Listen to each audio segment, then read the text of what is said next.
combien importante pour vous dire ceci. L'ISN a certes récemment été créé, mais votre mobilisation d'aujourd'hui, comme celle que vous avez faite lors du congrès, démontre que votre cadre a grandi. Les dinosaures dont le ministère faisait allusion, c'est bien l'ISN. Alors, l'ISPT vous encourage à continuer à persévérer. Parce que la lutte, c'est une longue histoire. On a besoin de la patience et de la persévérance. L'Assemblée générale est une instance, comme le Congrès. Les décisions que vous allez prendre aujourd'hui engagent vos personnes, ça engage votre cadre. Et ça engage la dignité des enseignants contractuels pour laquelle vous êtes en train de vous battre. Rassurez-vous, camarades membres du BNISN, les enseignants contractuels de Niger ne comptent que sur vous pour aboutir à la satisfaction de leurs revendications. Revendications qui sont de deux catégories. La première et la plus importante, celle qui va vous permettre d'arracher la dignité de l'enseignant contractuel, c'est le recrutement à la fonction publique. On ne les négocie pas, je vous assure. On doit l'exiger. Donc, vous devez continuer à vous battre. Le gouvernement a déjà fait une annonce de recrutement de 11 015 enseignants, c'est déjà bien. Ce recrutement a eu lieu, certes, tous les syndicats étaient en mouvement. Mais le mouvement qui avait suscité, n'est-ce pas, la prise de cette décision, c'était vous. C'était vous. On le sait, mais on ne veut pas le dire. Les autres étaient un peu endormis au moment où vous avez pris le risque de vous engager et de les réveiller. C'est bien, tous les syndicats se sont réveillés et c'est ça qui a fait que le gouvernement a finalement pris la décision de faire ce recrutement. Nous, en tant que centrale, on avait engagé aussi le combat pour que ça soit un recrutement progressif. Récemment, en 2023, je me rappelle, en 2023 bien sûr, quand nous avions échangé avec le PM, le gouvernement du mois à Bangoula, sur la question du recrutement, nous on avait demandé que ça soit un recrutement progressif. Vous vous rappelez, il y avait les cohortes même qui étaient présentées par le ministère de l'Éducation. Mais malheureusement, à l'époque, le gouvernement n'était pas de bonne foi. C'est ce qui nous avait conduit en grève. Parce que la grève de 2023, rassurez-vous, c'était une initiative de l'ISPT. Et le principal motif, c'était le recrutement. Parce que c'est lors de la gestion du mandat du trimestre de l'ITN que nous avions pris ce courage-là. Ça nous a conduit à la PG et tout ce qui s'ensuit. Mais finalement, je pense que le gouvernement de Bazoum avait cédé pour faire un recrutement. Et je pense que vous devez vous rendre compte que la lutte, elle a ce qu'elle a comme avantage. Elle a aussi ce qu'elle a comme inconvénient et exigence de sacrifice, par rapport auquel je vous demande seulement de continuer de persévérer. Donc, après cela, est venu le CNSP. Le gouvernement de CNSP, qui est nous, l'ISPT, nous soutenons parce que les idéaux défendus par le CNSP, le départ des bases militaires, qui a été une réalité, la lutte anti-impérialiste, c'est écrit ici sur ce papier-là, lisez bien. Donc, ça fait partie des grandes lignes de notre idéologie. Parce que nous sommes aussi, il faut le rappeler, la seule centrale qui a une ligne idéologique.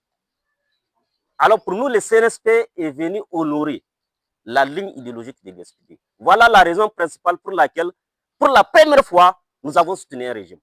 Mais cela ne doit pas dire que les intérêts de nos militants, par rapport aux intérêts de nos militants, nous devons fermer les yeux. Non, la lutte pour la satisfaction des intérêts de nos militants, elle ne doit pas, ou le soutien que nous faisons au CNSP, ne doit pas nous empêcher de continuer la lutte pour la satisfaction des intérêts de nos camarades. C'est raison que nous sommes là aujourd'hui, au nom de l'ISPT, pour vous encourager, pour vous dire de continuer dans le même sens.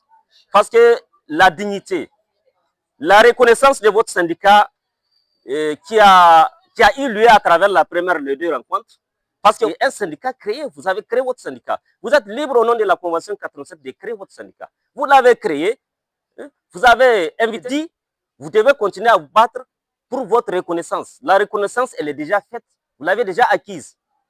Parce que ce n'est pas un choix. Si vous avez été appelé au ministère, ce n'est pas un choix. Ce n'est pas un choix. Et c'est de cette même façon que vous devez vous continuer à vous battre pour votre dignité. Moi, si je dis dignité, je fais allusion au recrutement sans concours. C'est ça la dignité du contractuel. Parce qu'aujourd'hui, c'est un mal pour le système éducatif qu'on soit dans cette situation où plus de 70% des enseignants sont des contractuels. C'est un mal pour le système éducatif. Et le combat que vous êtes en train de faire, que l'ISPT est en train de faire pour qu'il y ait un recrutement progressif jusqu'à la suppression de la contractualisation, c'est pour le bien du système éducatif nigérien. Parce qu'un enseignant qui n'est pas bien payé, mais il ne peut pas, quoi qu'il en soit, il ne peut pas faire bien son travail. Dans un système éducatif où il y a plus de 70% des enseignants contractuels, c'est que ce système-là est mal. Et c'est pourquoi nous encourageons les CNSP à continuer dans ce sens-là. Lorsqu'on peut recruter 11 000, si c'est annuellement qu'on peut le faire, je pense que dans peu de temps, on peut voir la fin de la contractualisation. C'est ça notre souhait. Mais imaginez, mais c'est une injustice sociale. Si aujourd'hui, vous êtes dans la même école, vous avez les mêmes charges horaires, mais parce que l'autre est titulaire et que vous êtes contractuel, on vous donne peut-être moins du tiers de son revenu. Ça, c'est une injustice sociale. Pour cette raison, Dieu peut freiner le développement du pays en tant que tel. C'est une injustice sociale. Alors, la lutte que l'USN est en train de mener, que l'ISPT est en train d'accompagner aussi l'USN dans ce sens, c'est une lutte pour l'amélioration de la qualité du système éducatif. Et aujourd'hui, quand vous regardez la géopolitique même mondiale, mais un pays qui développe son système éducatif, mais ce pays-là est intouchable. L'exemple de l'Iran est là. C'est eux-mêmes qui conçoivent leurs propres et construisent leurs propres missiles et les autres armes. Pour cette raison, les États-Unis, jusque-là, hésitent à les attaquer. Ça, c'est un résultat du système éducatif.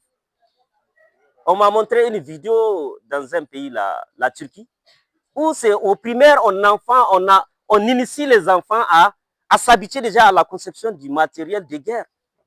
Oui, c'est-à-dire que le système éducatif a atteint un certain niveau dans ces pays-là. C'est ce que nous souhaitons pour le Niger. Et c'est un combat qui va au-delà du recrutement et du paiement des petits. Donc, nous ne pouvons que vous encourager dans ce sens, camarades. Continuez à vous battre. Les droits là, c'est pas, on ne les prend jamais pour vous les servir, ce n'est assiette. Donc, les droits s'arrachent. Et nous, en tant que centrale syndicale d'obédience progressiste, nous ne pouvons pas être contre une grève légitime. On ne peut pas le faire.